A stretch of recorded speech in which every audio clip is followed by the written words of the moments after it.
Economics का third session. What a starting.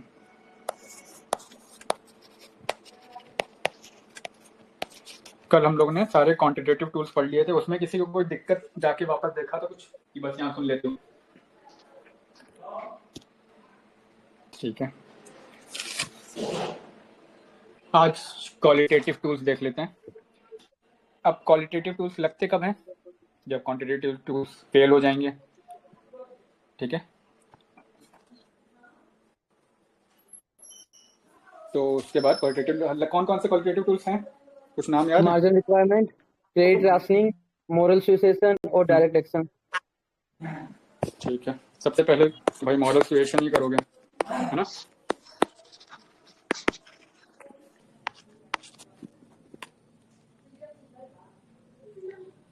आगे बताओ कौन सा? Credit rationing, credit rationing and margin requirement, margin requirement, फिर डायरेक्ट एक्शन, डायरेक्ट एक्शन बीच में आएगा। ये होना चाहिए डायरेक्ट एक्शन। ये 3, ये 4, ये 4 होते हैं। बहुत सिंपल है मॉडल सिचुएशन, यानी उनको अपनी रिस्पॉन्सिबिलिटी याद दिलाना। डायरेक्ट एक्शन जहाँ पे आरबीआई पेनल्टी लगाने पे आ जाए। Okay, credit rationing. अब क्रेडिट रेशनिंग क्या होती है? थ्रू बैंक्स, मतलब कि गवर्नमेंट के थ्रू कि क्रेडिट देना शुरू करो, लोन, या फिर जो तुम्हारी बैंक है उनसे बोलना कि आप इन पर्टिकुलर लोगों को क्रेडिट देना शुरू करो। मार्जिन रिक्वायरमेंट क्या होता है?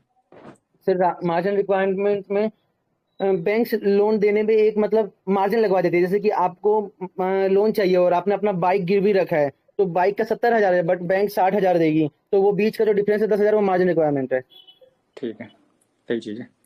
अब यूपीएससी में देखो क्वेश्चन कैसे बनेगा।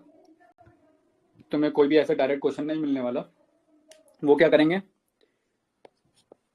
वो बोल देंगे moral suasion is used by RBI, used by RBI before applying, क्या हो गया पेंसिल में, बिफोर अप्लाइंग रेपो रेट। सही स्टेटमेंट है, गलत है?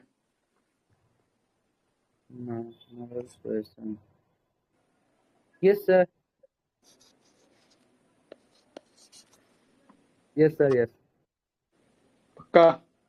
यस सर, ये बस इन्फ्लुएंस करता है बैंक को, क्या कहते हैं कि हमें करना चाहिए। तो स्टेटमेंट क्या पढ़ा है मैंने? फिर से स्टेटमेंट पढ़ो, मैंने क्या लिखा? Moral moral situation suasion is used by RBI before applying repo rate. चलो मैं तुम लोग की कंफ्यूजन और थोड़ी यूपीएससी से आसान कर देता हूँ। बिफोर यूजिंग रेपो रेट, और आसान कर देता हूँ, टू कंट्रोल, या फिर अरे यार क्या हो रहा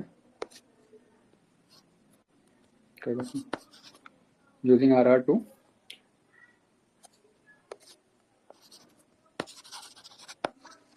कंट्रोल इन्फ्लेशन। मॉरल सिचुएशन कौन सा टूल है? क्वालिटेटिव। क्वालिटेटिव पहले यूज होता है, क्वांटिटेटिव यूज होता है? क्वांटिटेटिव यूज होगा पहले। और रेपो रेट क्या है? Repo rate quantitative. तो स्टेटमेंट गलत हो गया ना। ओके, ऐसे ही होता है। अब एग्जाम में इतना तुम लोग को ओपन माइंड रखना होगा। Moral situation is used by RBI before using repo rate to control inflation, गलत है। पहले रेपो रेट का यूज होगा, देन मॉरल सिचुएशन पे आएंगे। जो नॉलेज है उसको अप्लाई तो करो, एक बार स्टेटमेंट को सोच लो, समझ लो, ठीक है कि मॉरल सिचुएशन क्या है, रेपो रेट क्या है, कौन सा पहले अप्लाई होता है। यहीं पे तो गलती करके आते हो, समझे? यस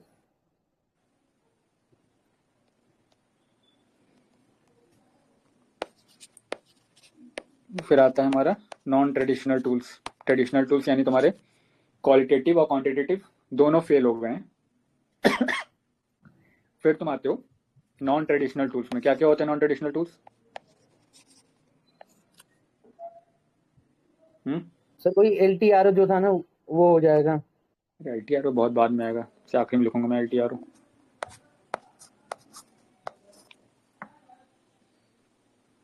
क्वांटिटेटिव एजिंग हो जाएगा, हेलीकॉप्टर मनी जैसे सुना? Operation twist. Helicopter money, helicopter drop सुना ये तुम? हाँ। नहीं सुने। हैं हेलीकॉप्टर हूवर,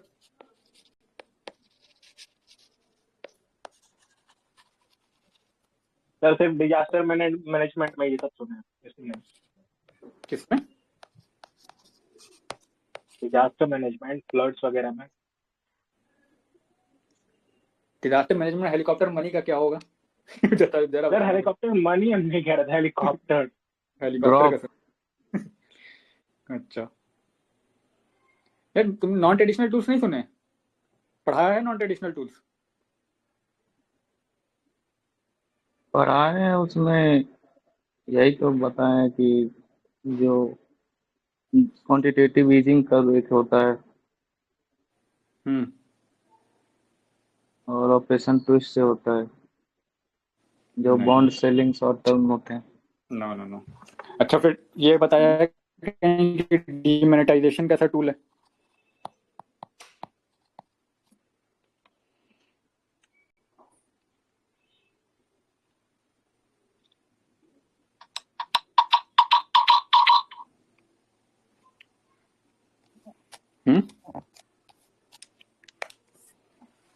डीमोनेटाइजेशन कैसा टूल है?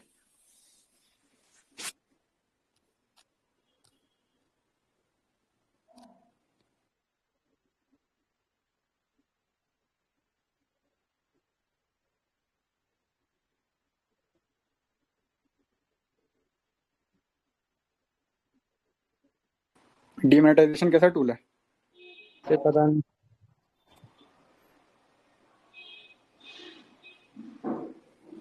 ये तो वन टाइम में होता है, हुआ था जैसे वन टाइम मेजर्स जो होते हैं।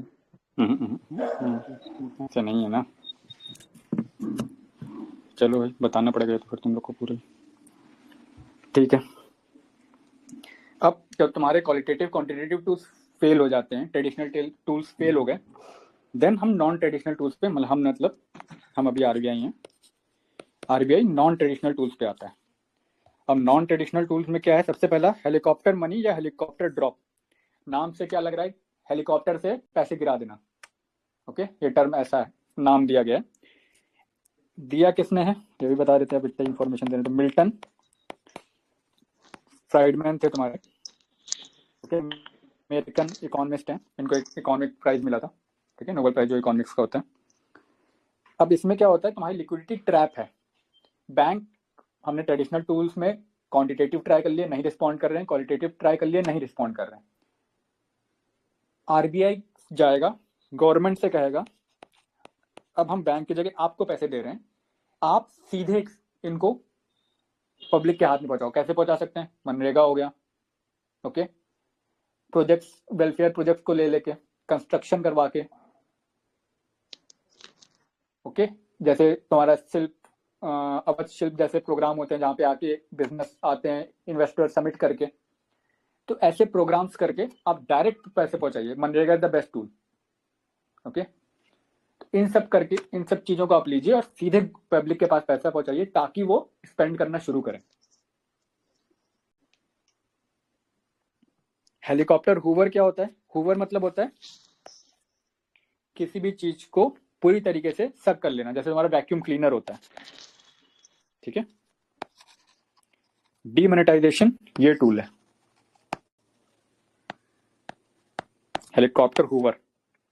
तुम्हें बैंकिंग सिस्टम से पैसे निकालने हैं ज्यादा अमाउंट में, या फिर तुम्हें कोई ऐसा स्टेप उठाना है जहां पे तुमको करेंसी को डिसकंटिन्यू करना है, तो बेस्ट तरीका क्या है? करेंसी को डिमोनेटाइज कर देना, क्योंकि अगर तुमने आरआर, रेपो रेट या क्वांटिटेटिव टूल्स अपनाए तो वही पैसा आएगा जो बैंकिंग सिस्टम में, जो पब्लिक के पास है उसका तो कुछ कर नहीं सकते हो, तो तुमने डिमोनेटाइज कर दिया ताकि वो पैसा भी अब किसी लीगल चीज के लिए यूज ना हो और वापस बैंकिंग सिस्टम में आ जाए। डीमोनेटाइजेशन तुम्हारा हेलीकॉप्टर हूवर टूल है। निगेटिव इंटरेस्ट रेट क्या होता है?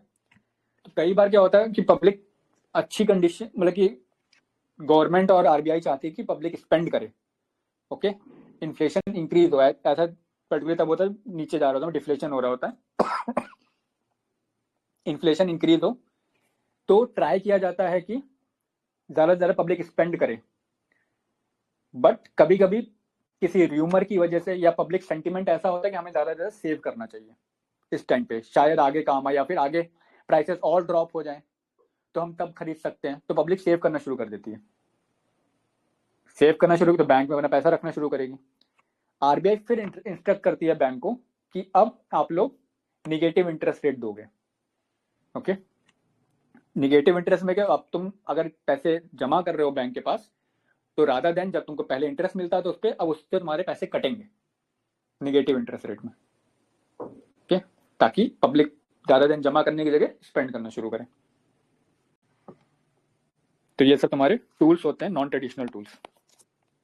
एलटीआरओ इस तुम्हारा एक तरह का क्वांटिटेटिव ही टूल है, ट्रेडिशनल टूल है, होता कुछ नहीं, बस लॉन्ग रेपो रेट हमने कितने दिन के लिए पढ़ा था, 90 डेज के लिए। तो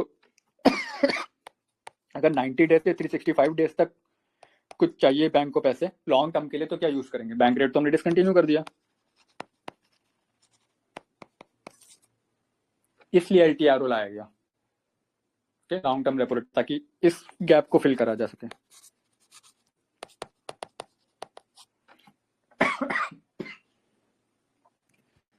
सॉरी, मेरी तबीयत एक्चुअली खराब है तो इस वजह से बार बार मैं खांस रहा हूँ।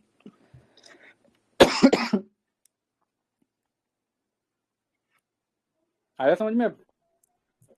सर आज छुट्टी कर देते हैं। यार छुट्टी अभी संडे को तुम्हारी छुट्टी हो जाएगी ना, और कल भी शायद हो सके। नहीं, कल आपका तबीयत खराब था ना, इसकी वजह से। कोई नहीं, अब तो स्टार्ट कर दिया, छुट्टी हो जाएगी ना यार। अगर अब हम लोग ने लैग किया ना तो सिलेबस बहुत फिर आगे खींचने लगे, फिर हम लोग प्री की सही से तैयारी नहीं कर पाएंगे, इसलिए जल्दी सब कुछ, ताकि अगर जनवरी तक हम फर्स्ट रिवीजन कर लेते हैं, इकोनॉमी, पॉलिटी, ज्योग्राफी, एनवायरनमेंट, सेंटेंटेक और हिस्ट्री, तो हमारे पास दूसरा फिर सिर्फ क्वेश्चन सॉल्व करना और दूसरा रिवीजन कर पाएंगे करंट अफेयर्स को लेके साथ में। ये प्लान है मेरा, नहीं तो तुम लोग बाद में कहोगे नहीं सर प्रिपरेशन नहीं कराई आपने।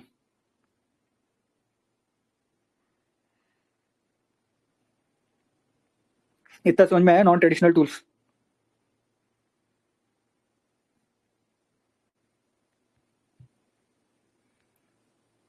बोलो भाई।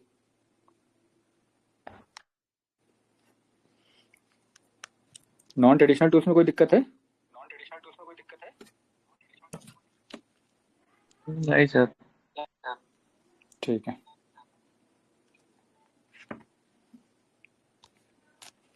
इसके बाद हम आते हैं प्राइम लेंडिंग रेट, सुना है?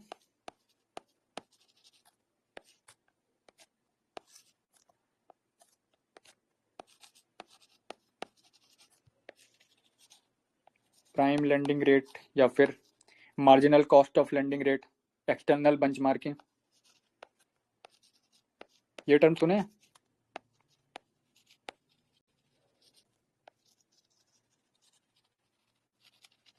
ये तो एक तरह का इंटरेस्ट रेट होता है ना, जो कॉमर्शियल बैंक चार्ज करते हैं। हाँ, लोन देने के लिए यूज होते हैं बेसिकली, ठीक है। तो अब इसको प्राइम क्यों बोल रहे हैं? बिकॉज ये एप्लीकेबल होता है सिर्फ प्राइम कस्टमर्स पे। प्राइम कस्टमर्स कौन से होते हैं?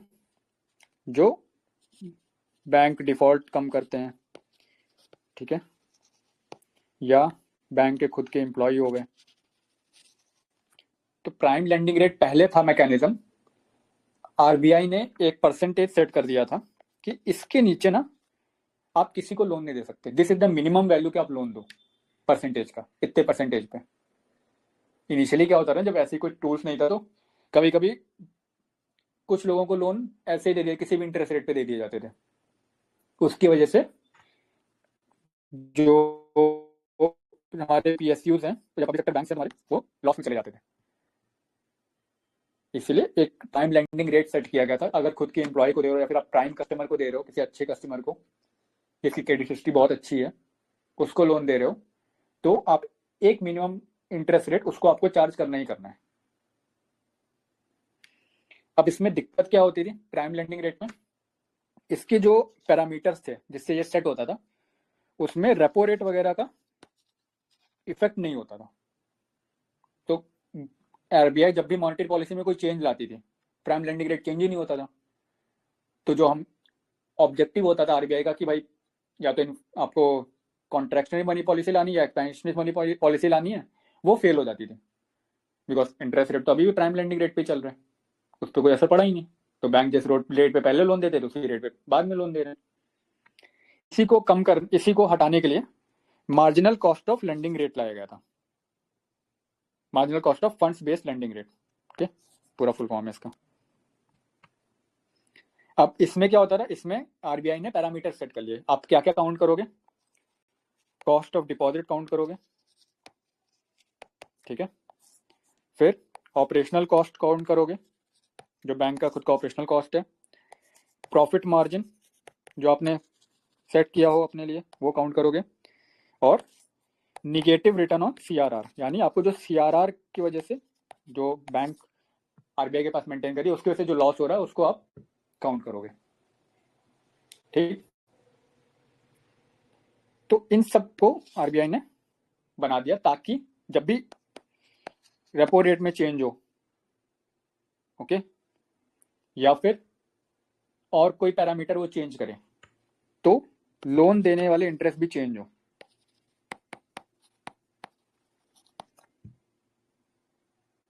तो बस इतना याद रखना कि क्या क्या पैरामीटर्स हैं, और ऐसा कोई मैकेनिज्म सेट है जिसपे आप बेसिक मिनिमम लोन देने के काम आता है। दैट्स ऑल जो आपको यूपीएससी के लिए रिक्वायर्ड है। बाकी कैसे कैलकुलेट होता है, किस फॉर्मूले का कितना वेटेज है, और कुछ डीप में जाने की जरूरत नहीं है, इतना ही काफी है पढ़ने के लिए। ओके,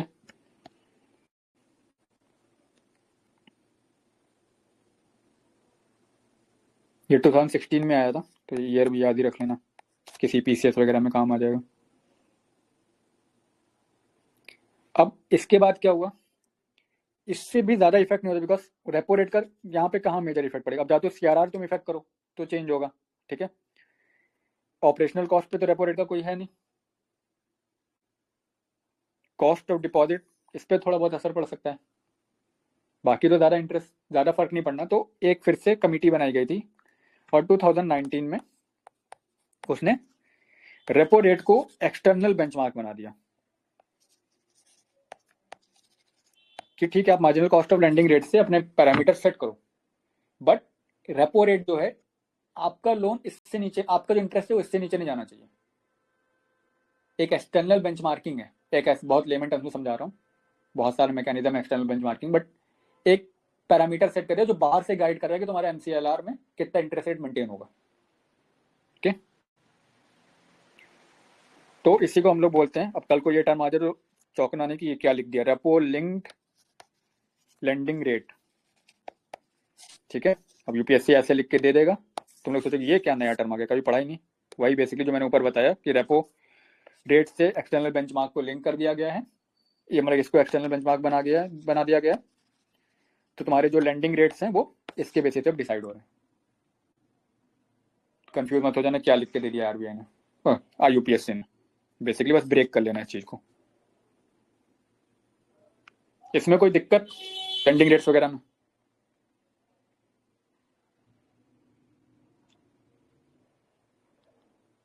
एमसीएलआर जो है वो प्राइम लेंडिंग रेट से ज्यादा होता है। एमसीएलआर प्राइम लेंडिंग रेट से ज्यादा नहीं हो, प्राइम लेंडिंग रेट को ही हमने एमसीएलआर से सब्स्टिट्यूट किया। ओके, ठीक है, ये तुम्हारा सब्स्टिट्यूट ही था, पहले ये चलता था, एमसीएलआर चल रहा है। ओके,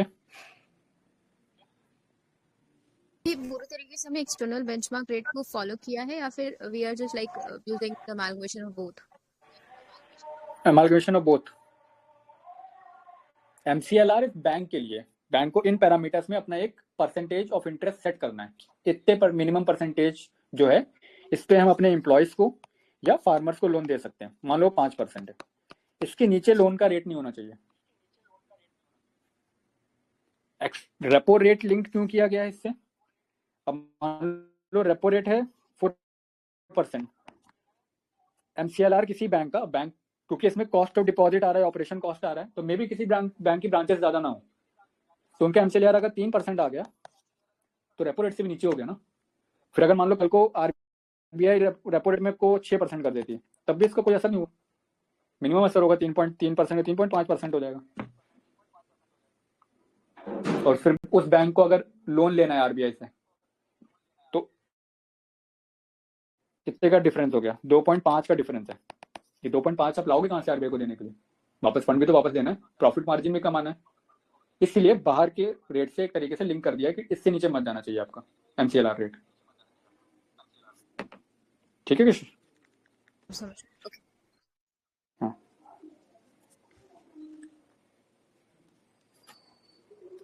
एक्सचेंज रेट पता है कैसे डिसाइड होते हैं करेंसी के? 3 तरीके के एक्सचेंज रेट होते हैं।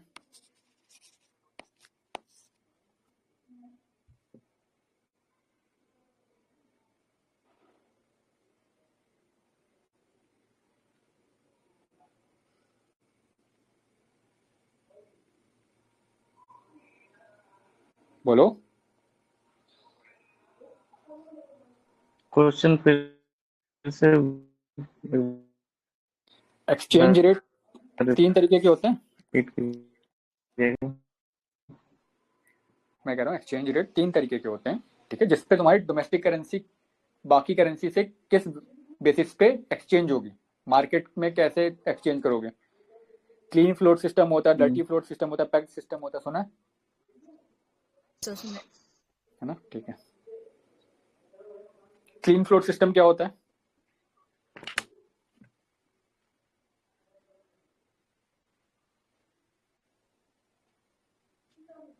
मार्केट डिटरमाइन करता है ना डिमांड एंड सप्लाई के बेसिस पे शायद। हाँ ठीक है। कौन सी कंट्रीज इंप्लीमेंट करती हैं इसको? क्या इंडिया क्लीन फ्लोट सिस्टम पे जा सकती है? शायद नहीं जा सकती। ठीक है।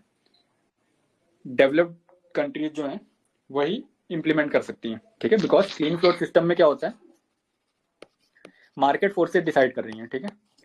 India is still developing. हमने अगर मार्केट फोर्सेस पे छोड़ दिया तो कभी कभी मान लो हमें ऐसी क्राइसिस आ गई कि इन्फ्लेशन ज्यादा आउट ऑफ कंट्रोल जा रहा है, तो मार्केट फोर्सेस तो उसको आउट ऑफ कंट्रोल ही रखेंगे, या फिर जो कार्टेलाइजेशन वगैरह है वो तो अपने प्रॉफिट में यूज करेंगे, तो RBI का इंटरफेरेंस का चांस खत्म हो जाएगा। इसीलिए हम लोग क्या यूज करते हैं? Dirty float system. Dirty float system में क्या होता है, एक पैरामीटर सेट हो जाता है कि हम इस जगह पे हम इस जगह पे जाके इंटरफेयर करेंगे अगर ऐसी ऐसी कंडीशन आ गई तो। वो कंडीशन क्या है, अपने काम की नहीं है। Condition in the sense currency ज्यादा अप्रिशिएट कर गई या ज्यादा डिप्रिशिएट कर दी तो हम लोग जाके इंटरफेयर करेंगे, वरना जैसे मार्केट चल रहा है वैसे चलने देंगे। लेकिन इसमें इंटरफेरेंस के चांसेस ज्यादा होते हैं। ऐसा नहीं कि इसमें नहीं कर सकते, कर सकते हैं, बट बहुत कम चांसेस होते हैं, रेयर होता है। यहाँ पे फ्रीक्वेंट होता है। पैक्ड सिस्टम क्या होता है?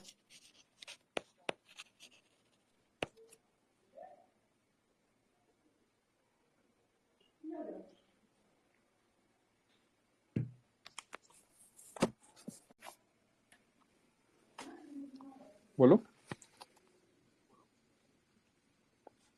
पैक्ड सिस्टम में बेसिकली क्या होता है कि तुम्हारे जो एक्सचेंज रेट है वो पहले से ही डिसाइड कर दिया जाता है। जैसे तुमने देखा है तुम्हारा रुपीज, जो तुम्हारा $1 है वो अभी 88 कुछ रुपीज का है, ठीक है।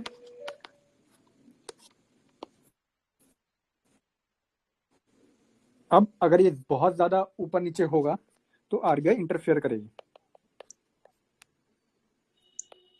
पैक्ड सिस्टम के अंदर क्या होता है, जिसको चाइना फॉलो करता है, चाइना डिसाइड करेगा $1 will be equal to yuan 30। अब मार्केट फोर्सेस कैसे भी हो, डॉलर ज्यादा आ रहा है, कम आ रहा है, युआन कम है, ज्यादा है, कोई फर्क नहीं पड़ता, एक्सचेंज रेट यही रहेगा।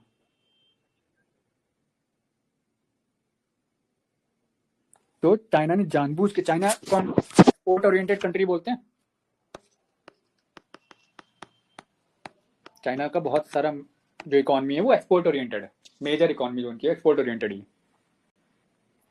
अब मुझे ये बताओ, डोमेस्टिक करेंसी अगर डॉलर के मुकाबले एप्रिशिएट करेगी, डिप्रिशिएट करेगी, किस कंडीशन में एक्सपोर्ट तुम्हारे आसान हो जाएंगे?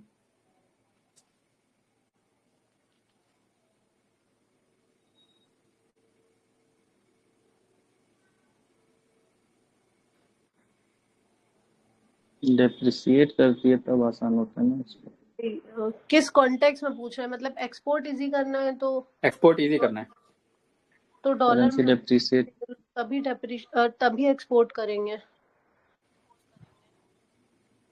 मैं पहले तुम लोग का डेप्रिसिएशन ही समझ लूँ, गलत तो नहीं समझ रहा। हाँ, डॉलर 1 रुपीज 88 का है, ठीक है। डॉलर 1, अब करंट कंडीशन, 2 कंडीशन देता हूँ। पहली कंडीशन है डॉलर 1 इज रुपीज 90 और दूसरी कंडीशन है डॉलर 1 अब तुम्हारा हो गया है रुपीज 80। कौन सी कंडीशन एप्रिसिएशन है, कौन सी कंडीशन डिप्रिसिएशन है ऑफ डोमेस्टिक करेंसी यानी रुपी का? सर जब 90 रुपीज है तो कंट्री का मतलब डोमेस्टिक करेंसी डेप्रिशिएशन होगा, ठीक है, और 80 है तो एप्रिशिएशन। एप्रिशिएट होगी, ठीक है। अब एक्सपोर्ट इजी क्यों हो जाते हैं जब तुम्हारा करेंसी डिप्रिशिएट करती है? गुड्स सस्ते हो जाते हैं ना, गुड्स सस्ते हो जाते हैं, किसके लिए? क्योंकि उस कंट्री में, जैसे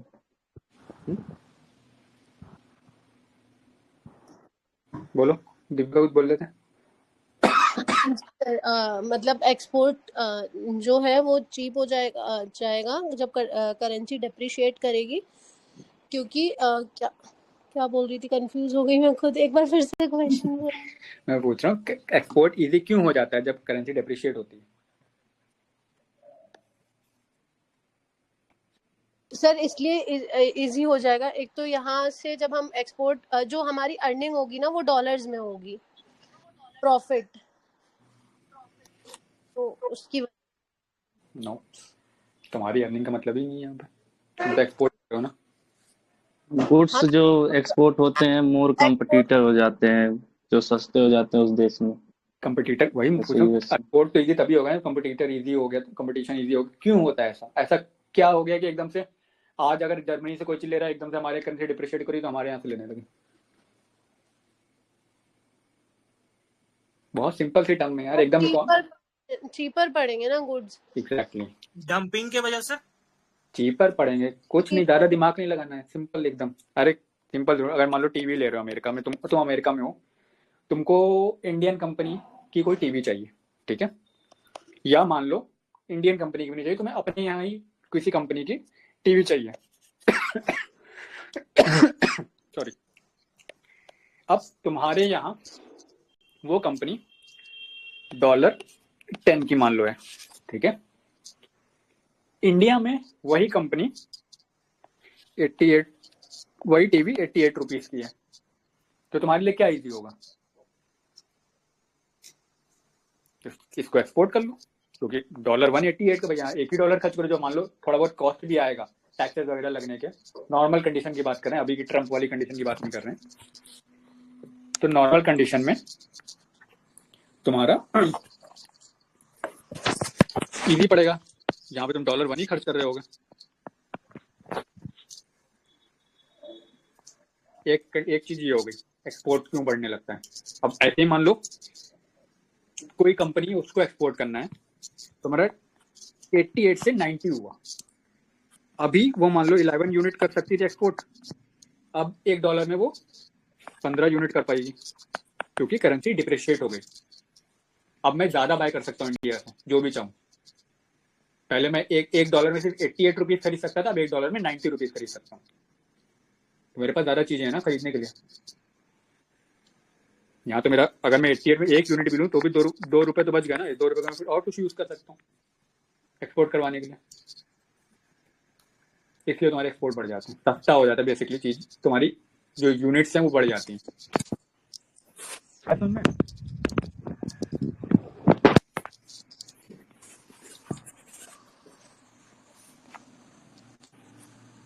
आ गया ना?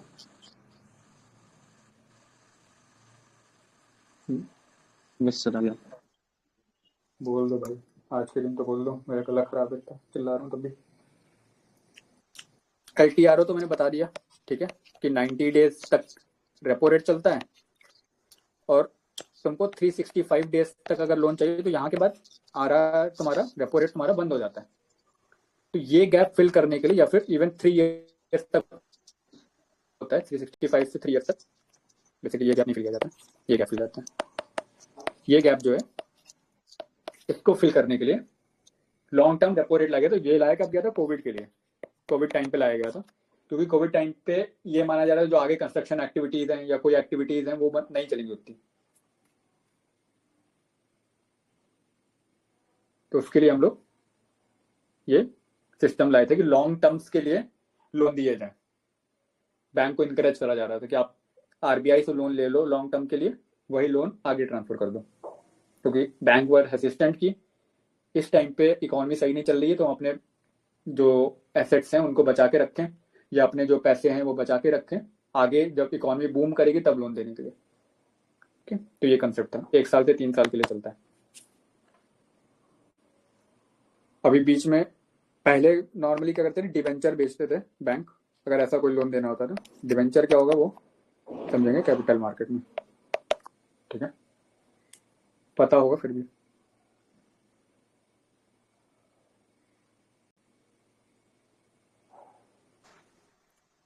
सर तो जानबूझ के RBI मतलब क्या कहते हैं रुपये का वैल्यू मतलब गिराए रखती है। RBI गिराई नहीं रहती है ना, ये जो डिफरेंस है पैक्ड और डर्टी सिस्टम। डर्टी सिस्टम में क्या बोला, मार्केट फोर्सेज अपना काम करती हैं, बट इफ अच्छा। किसी कंडीशन में ऐसा लगा कि भाई बहुत ज्यादा गिर गया है या बहुत ज्यादा अप्रिशिएट कर गया है, तो RBI को बीच में इंटरफेयर करना पड़ता है, बिकॉज हमारे लिए एक्सपोर्ट इंपोर्ट दोनों जरूरी है ना, या फिर चाइना की तरह मैं एकदम एक्सपोर्ट पे हूँ, इंपोर्ट से ज्यादा मतलब नहीं है, हमको दोनों चाहिए ना, तो हमें बीच का बैलेंस बनाने के लिए कभी कभी बीच में इंटरफेयर करना होता है, इसलिए डर्टी फ्लोट सिस्टम यूज होता है। ठीक है सर। ठीक है,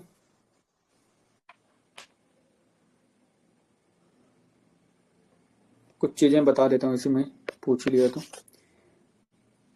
अब अगर मान लो तुम्हारा डॉलर जो बहुत ज्यादा अप्रिशिएट कर गया, यानी ये वाली कंडीशन,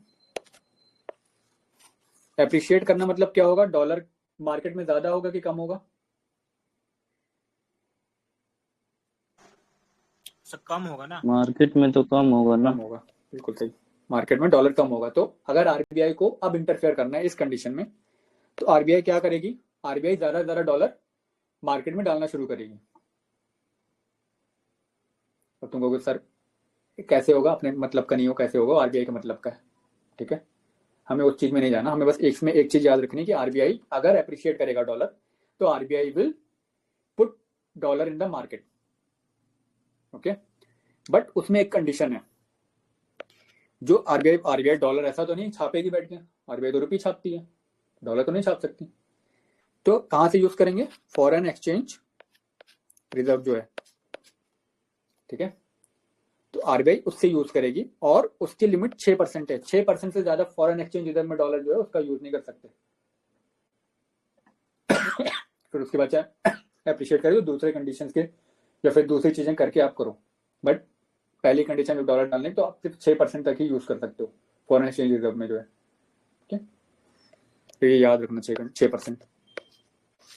अब मान लो ये एग्जॉस्ट हो गया, तो RBI क्या बोलेगी, RBI इंडियन बैंक्स को बोलेगी कि जो NRI डिपॉजिट्स हैं आपके पास, इंडियन बैंक के पास जो NRI डिपॉजिट्स होते हैं, उनका इंटरेस्ट रेट बढ़ा दो कि कम कर दो?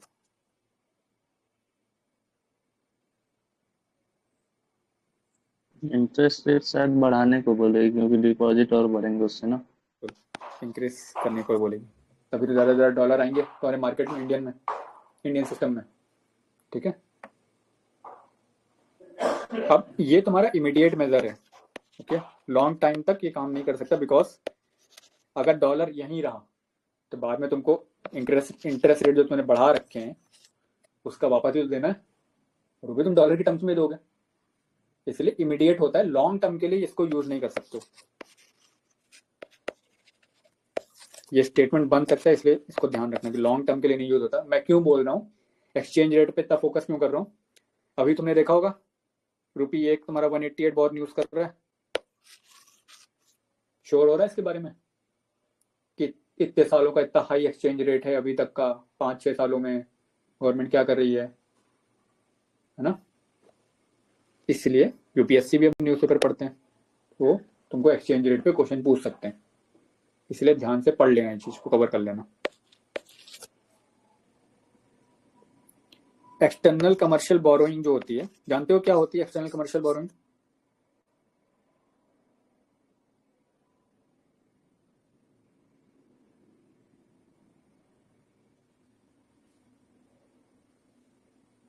क्या होती है एक्सटर्नल कमर्शियल बोरोइंग?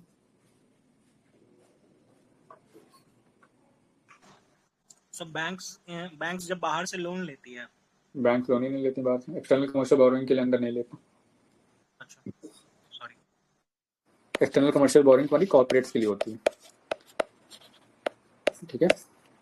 जब कॉर्पोरेट सेक्टर तुम्हारा बाहर से लोन उठाता है, ठीक है, उनके लिए होती है एक्सटर्नल कमर्शियल बोरोइंग। इसके लिए क्या करेगा, इनकी जो इंटरेस्ट या फिर इनकी जो लोन लेने की कैपेबिलिटी है उसको आरबीआई बढ़ा देगा। आरबीआई कंट्रोल करता है ताकि ज्यादा ये लोग लोन ना ले लें, ठीक है? इसको बढ़ा देगा ताकि ज्यादा ज्यादा डॉलर तुम्हारे पास आए। अगेन ये तुम्हारा इमीडिएट मेजर है, लॉन्ग टर्म के लिए काम नहीं कर सकते, बिकॉज जो डॉलर आ रहा है लोन के फॉर्म में तो तुमको वापस रीपे करना है, ठीक? देन जो फॉरेन इन्वेस्टमेंट के रूल्स हैं डायरेक्ट इन्वेस्टमेंट के, उसको इजी कर देंगे ताकि ज्यादा ज्यादा डॉलर आना शुरू हो।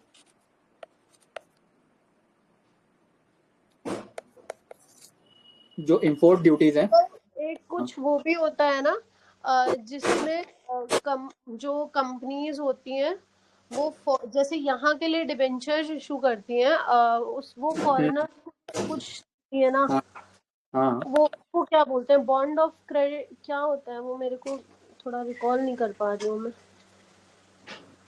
वो अरे मनी मार्केट का इंस्ट्रूमेंट है ना वो, उसका यहाँ पे काम नहीं है, वो तुम्हारा मनी के फॉर्म में ही एक्सपोर्ट होता है, रुपी के फॉर्म में होता है, सॉरी, तो रुपी ही ले जाओगे तुम, वो नहीं लाओगे डॉलर। यहाँ पे क्या दिक्कत है, डॉलर अपनी करेंसी डिप्रिशिएट करे, तुमको डॉलर इंडिया में लाना है, तो तुम बाहर कुछ भी कर दो उससे कोई फायदा नहीं। Okay okay. अब क्या करेंगे, जो इंपोर्ट ड्यूटीज हैं नॉन एसेंशियल कमोडिटीज पे, उसको इंक्रीज कर देगी ताकि वो कॉस्टलियर हो जाए और तो हम इंपोर्ट कम करें, ठीक है? क्योंकि इंपोर्ट करने में तो डॉलर बाहर जाता है इंडिया से। फिर सेबी क्या करेगी, सेबी विल ईज की पोर्टफोलियो इन्वेस्टर्स तुम्हारे आके इंडिया में करें, तो उनके रूल्स या फिर जो ईजिंग होगी, जैसे भी होगा रूल्स ईज करके वो कर दिया जाएगा। तो इन सब पैरामीटर को याद रखना, बिकॉज अभी जो केस हुआ है उसमें यूपीएससी ऐसे क्वेश्चन बना देगी, इन case of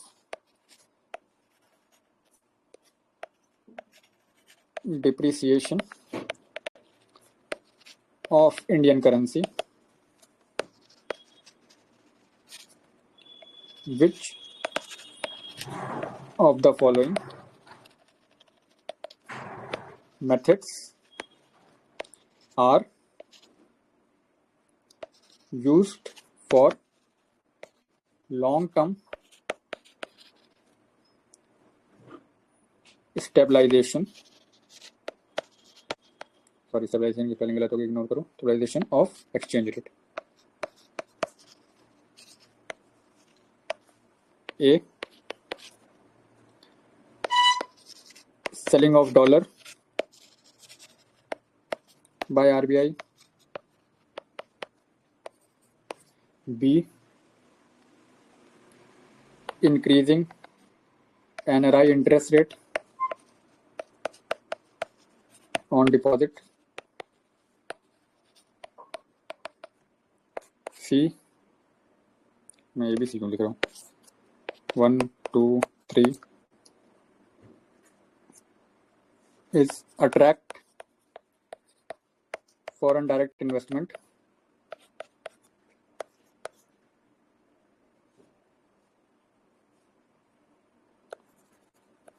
increase import duty, या फिर इसको कर लो decrease import duties on essential commodity,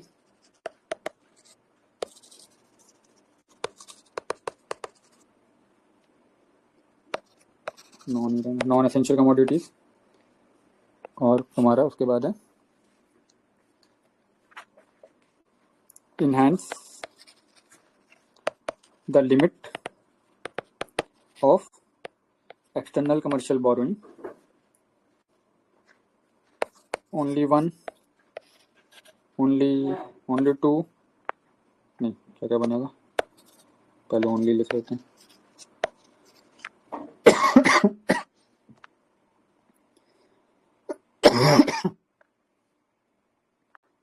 only one, only two, only three, only four, एक और ऑप्शन दे लो, only five।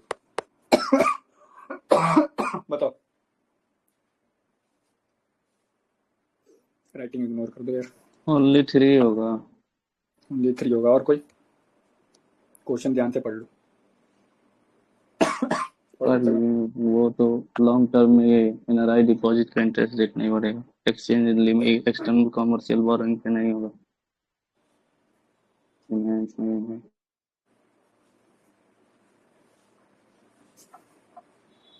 कोई और ट्राई करेगा? सर ऑप्शन 3 ही लग रहा है, ओनली 3। एक मिनट रह लो।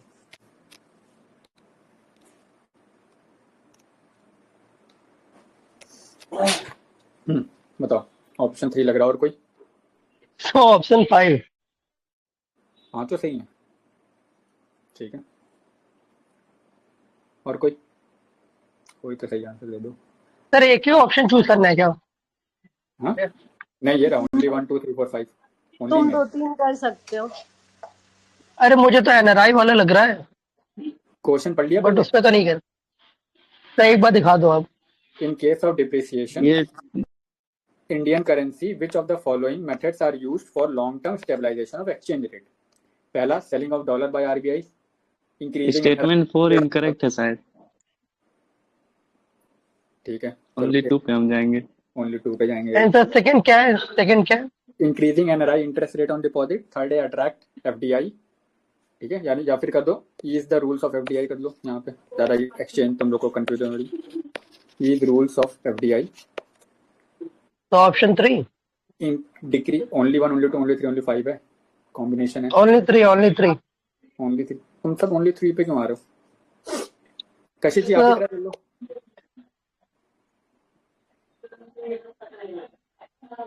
ऐसे फोर्थ वाला डिक्रीज इंपोर्ट ड्यूटी देगी इंक्रीज। डिक्रीज है, डिक्रीज। Non essential commodity.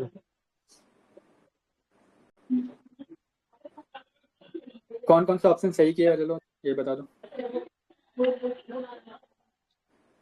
मेरा ओनली 2 होगा, जैसे ये ऑप्शन स्टेटमेंट 1 होगा और स्टेटमेंट 3 होगा।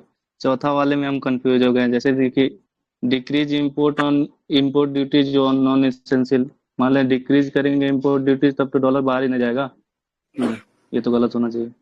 ठीक है, बिल्कुल सही। बाकी बाकी सब स्किप कर देंगे क्वेश्चन को। बहुत अच्छी बात है।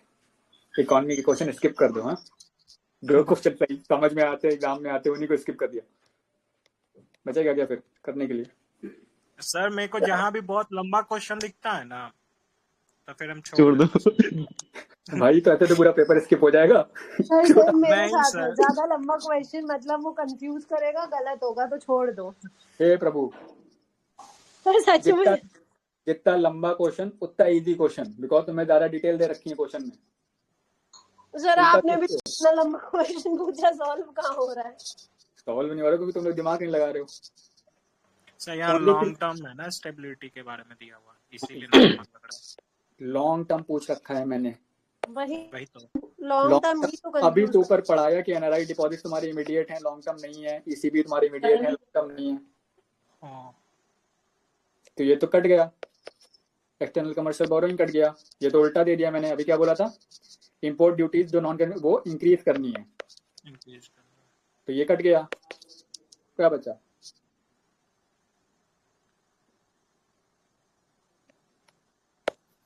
ओनली 2। सर ओनली थर्ड बचा ना। क्यों बचे, तो 3 तो कट लास्ट गया। वाला भी तो बचा, लास्ट लास्ट कौन वाला सा? भी बचा, लास्ट वाला sir enhance the limit of ECB. Okay no sir, मैंने ये समझा था only statement number 3 is correct ऐसे। तब भी गलत है तुम्हारा। 2 स्टेटमेंट हाँ सही। हाँ नहीं, थर्ड तो सही है ना। हाँ थर्ड सही है। हाँ तो अच्छा, और जब यूपीएससी क्वेश्चन बनाती है तो ओनली 1 ओनली 2 ऊपर स्टेटमेंट देने के बाद ओनली 1 ओनली 2 ओनली 3 का मतलब क्या होता है नीचे? अच्छा अच्छा, उसमें से 2 सही, 3 वैसे सही, 4 हाँ सही। अच्छा, वो नहीं समझा था ना मैंने। हे प्रभु, यूपीएससी का क्वेश्चन बना रहा तो यूपीएससी जैसा बनाऊंगा ना। किसी और तरीके से सीडीएस में तो ये लोग ये क्या बात है? सीडीएस नहीं दिए लग रहा है। यही तो मैं सोच रहा सर हूँ यूपी ट्रिपल एससी का सर है। सर यार। वही अभी यूपी ट्रिपल एससी दिमाग में घूम रहा है। नॉर्मल सेंस है, अगर मैं ओनली 1 ओनली 2 लिख रहा हूँ तो यूपीएससी जैसा स्टाइल होगा उसमें। अबे यार, सर अब ट्रिपल एससी घूम रहा है, इतना सिलेबस है ना, समझ नहीं आ रहा कैसे करूँ। यूपी ट्रिपल एससी पढ़ता है यार। सर कौन पढ़ता है? और क्या, जो मैं तो ऐसे ही जा रहा रिकॉर्डिंग दे के आया होता है वो। हूँ। मैं भी जा रहा हूँ। सर लोअर पीसीएस भी है ना उससे, इसलिए ज्यादा हाँ टाइम ठीक है, लगेगा। इसलिए ये मैं सब एग्जाम नहीं दिया जाता। नहीं दिया जाता है। पढ़ता था मैंने एग्जाम के लिए। सर वही रमेश कह रहा बोल हूँ ना रहा कि है। कंपटीशन किधर बढ़ रहा है। और इन सब एग्जाम के लिए तो तुम नॉर्मल पढ़ते पढ़ते चले जाओ। मैंने लास्ट टाइम जब दिया था तो मेरे बिना पढ़े घर 53 नंबर है। तो मेरे 58 थे। वही तो, तुम्हारी तो 99 कुछ 98 या 99% आई लोगी ना। Yes sir. वही तो कह रहा हूँ भाई, जब बिना पढ़े 53 आ रहे हैं तो लोगों मैंने भी नहीं को। पढ़ा था। वही तो आराम से पेपर देने जाओ यार। ऐसे क्या इतना क्यों लोड लेते हो? देखो हिस्ट्री उसमें वैसे भी तुम नहीं कर पाओगे आधी ज्यादा। हिस्ट्री थोड़ी देनी है तो कितने अटेम्प्ट करने चाहिए क्वेश्चन? उसमें भाई, एक्यूरेसी 50, चाहिए। सब 50 तो फ्री के नंबर है, लाइक कि अगर वही देखा तो जाए तो अच्छे से। भाई इंग्लिश, हिंदी, मैथ और रीजनिंग। हिंदी भी एंड आती देन है? ग्राफ एंड ऑल, तब क्या, अब 15 नंबर और की क्या, हिंदी, फिर ग्राफ भी आता है। वही तो डीआई रहेगी तुम्हारी। इतना तो इजी है पैटर्न, कुछ करना ही नहीं। अब ये लोग यूपी ट्रिपल एससी की तैयारी करो, तुमको पता ही नहीं हिंदी आ रही कि नहीं आ रही। इससे अच्छा तो मैं हूँ, बिना सिलेबस दिए के पता है हिंदी आ रही। तो इन लोग को एग्जाम में यूपीएससी याद आता है, हद है यार। और चलो और आगे बढ़ते हैं यूपीएससी थोड़ा। में यूपी ट्रिपल एससी। यार ये बात मुझे एक एक्सचेंज रेट के बारे में जो आपने बताया, हम्म तो एक चीज आप बताना कि क्या कहते हैं, कौन डिसाइड करता है कि रुपीस का वैल्यू कितना होगा? कौन सा मार्केट मार्केट फोर्स। फोर्सेस? अच्छा, वो डिमांड एंड सप्लाई पे डिपेंड करेगा। हाँ हाँ, तो जैसे अगर मान लीजिए रुपी डेप्रिशिएट कर रहा है इन डॉलर्स के टर्म में, हम्म तो यहाँ के कमोडिटी का वैल्यू क्या कहते हैं, वो डिक्रीज होगा या इंक्रीज होगा? किसके टर्म्स में देख रहे हो? कमोडिटी का इंक्रीज, एक्सचेंज कमोडिटी का, कमोडिटी का। कमोडिटी का वैल्यू थोड़ी ना डिक्रीज हो रही, तुम एक्सचेंज रेट के टर्म्स में देख रहे हो जो। अच्छा। अब ऐसे समझो, मैं तुमको समझा दूं, तुम्हारा कंफ्यूजन क्या है। तुम ये पूछ रहे हो कि भाई अगर कोई 1000 की टीवी है, करेंसी डिप्रिशिएट करी अप्रिशिएट करी, तो 1000 की टीवी पे क्या असर पड़ेगा, उसकी वैल्यू घटेगी या बढ़ेगी, ये पूछ रहे हो ना। जी। तुम इंडिया में हो, तुम्हें कोई असर नहीं पड़ेगा, ठीक है। तुम एक नॉर्मल मेरी तरह गरीब इंसान हो, तो तुम्हारे लिए वो तब भी 1000 की रहने वाली है। अगर Yes, इंडिया में sir. मैन्युफैक्चर हो रही तो दिक्कत क्या आएगी? ये एकदम आइडियल कंडीशन है जहाँ पे हम खुद ही मैन्युफैक्चर करें इंडिया में सब कुछ यूज करके। दिक्कत क्या आती है, अब मान लो इसमें कोई कंपोनेंट है जो 20 रुपए का कंपोनेंट है, जो हम यूएसए से ऑर्डर करते थे या फिर कहीं से भी ऑर्डर करते थे। मेनली हम डॉलर में ही अपनी चीजें खरीदते हैं बाकी कंट्रीज से। अब पहले तो ये 20 रुपए का आता था, जैसे ही ये वैल्यू तुम्हारी 90 हुई, 0.5 मिल जाता था, ठीक है। अब जैसे तुम्हारी 90 है तो ये तुम्हारी बढ़ जाएगा वैल्यू।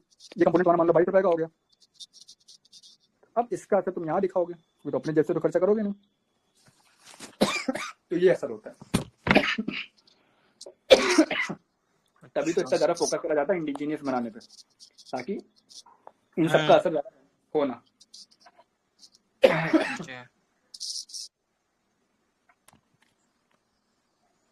आगे समझ में? हाँ सर, ये वाला आ गया। डाउट क्लियर हो गया? सर वैसे अगर डॉलर का प्राइस बढ़ेगा तो हमारी कंट्री की करेंसी इंटरनेशनल मार्केट में डिप्रिशिएट करेगी। सॉरी, फिर से रिपीट करना है। प्राइस बढ़ेगा अगर अरे एक्सचेंज रेट में अगर डॉलर का वैल्यू प्राइस बोलो, वैल्यू। हाँ वही वैल्यू बढ़ेगा तो हमारी कंट्री की जो करेंसी है वो डेप्रिशिएट कहलाएगी ना। तुम्हारी करेंसी डिप्रिशिएट करेगी, वो तो ये चीज है ना, तुम्हारी डॉलर वहीं का वहीं है। मतलब ऐसे देखा करो, वो ये डॉलर बनी है, तुम्हारी करेंसी क्योंकि ऑलरेडी बढ़ रही ज्यादा है, कंपेयर ऐसे होता है, ये डॉलर बनी रहेगा, तुम्हारी आज 88 है, कल 87 हो जाएगी, उसके बाद 90 हो जाएगी, फिर 95, हाँ। फिर ऐसे। तो वही मतलब कि अगर हमको ज्यादा पे करना पड़ेगा तो वो डेप्रिशिएट हो रही है, और अगर सस्ता हो रहा है तो मतलब कम हो रहा है तो फिर डेप्रिशिएट। यही मतलब मार्केट इंटरनेशनल मार्केट के हिसाब से। इंटरनेशनल मार्केट में, हाँ वही मैं कहना है, इसको डोमेस्टिक मार्केट में मत समझ लेना, डोमेस्टिक मार्केट में तुम्हारा इन्फ्लेशन वगैरह ज्यादा फैक्टर। ये जिम्बाब्वे ने जो $1 ट्रिलियन जो छापा था, हाँ तो उनके यहाँ तुमको पता है इन्फ्लेशन रेट क्या है? 9 कुछ करोड़ में चला गया था। हाँ, वो बोरे में ले जाके आटे खरीदते थे, करेंसी को बोरे में भर के ले जाते थे आटा खरीदने के लिए, मतलब ब्रेड खरीदने के लिए। सर सेम वियतनाम में भी तो है, ये 5 लाख रुपए मतलब 1500 ऑफ इंडियन अभी करेंसी। अपने लोग बैंकिंग सिस्टम कल पढ़ेंगे, मतलब कल नहीं पढ़ पाएंगे, परसों पढ़ेंगे, ठीक है? अभी यहाँ पे तुम लोग ऐसे डी डॉलराइजेशन कंसेप्ट सुना? डी डॉलराइजेशन हाँ सुना तो है। ये ब्रिक्स वाले कर रहे हैं। क्या मतलब है डी डॉलराइजेशन? ब्रिक्स वाले यही कोई इंटरनेशनल मार्केट में कोई और एक दूसरी करेंसी मल्टीपोलर करेंसी, लाइक वही ना कि डॉलर में सारा परचेज एंड सेल होता है तो वो उसको हटाना चाहते हैं, रिप्लेस करना चाहते हैं। नहीं, वो चीज डी डॉलराइजेशन नहीं है। अच्छा एक बार कंफर्म कर लेता हूँ, फिर भी मुझे नहीं लगता जितना मैंने डी डॉलराइजेशन पढ़ा कि ये चीज डी डॉलराइजेशन। लाइक डॉलर का डोमिनेंस पूरे ग्लोबली है ना, तो इस चक्कर में उसको कर रहे हैं। हाँ, डॉलर का जो डोमिनेंस है वो डोमिनेंस सिर्फ एक्सचेंज रेट में नहीं, इवन तुमने देखा होगा बहुत सारी कंट्रीज अब अपनी खुद की करेंसी ला रही, डॉलर से अलग हट रही है, डिपेंडेंसी हटा रहे। हाँ, डी डॉलराइजेशन बोलते हैं। एक तरह से ग्लोबल मार्केट में जो डोमिनेंस है, ठीक है, डॉलर का, उसको कम करना है डी डॉलराइजेशन। तो ये बहुत जरूरी हो गया, बिकॉज अभी तुमने जैसे देखा, मतलब टैरिफ रेट बढ़ गए, ठीक है, एक्सचेंज रेट पे असर पड़ा। अब उसकी वजह से जहां भी हम एक्सचेंज रेट जाएंगे, क्योंकि हम डॉलर में एक्सचेंज कर रहे हैं, तो हमारा नुकसान ही होना है। वैसे भी अभी